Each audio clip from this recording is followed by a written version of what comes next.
আজকে আকাশের অবস্থা দেখতেছেন, বৃষ্টি আসবে। একদিন আল্লাহকে জিজ্ঞেস করলো মুসা নবী, হে আল্লাহ, আপনি খুশি হলে কি করেন?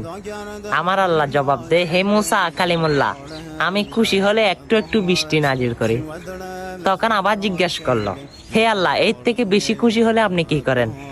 তখন আমার আল্লাহ জবাব দে, হে মুসা কালিমুল্লাহ, এর থেকে বেশি খুশি হলে আমি একজন মানুষের ঘরে মেহমান পাঠাই।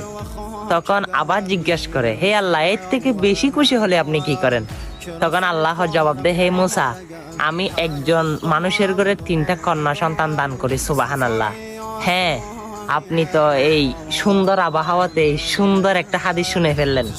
কি আপনার মতো ভাগ্যবান এই সকালে আর কেউ হতে পারে না আমার মনে হয়। ভিডিওটা শেয়ার দিয়ে সকল মানুষকে জানিয়ে দেন না। আরে ভাই, হয়তো আজকের দিনটা উসিলা করে আমার আল্লাহ আপনাকে কবুল করতে পারে। আমিন।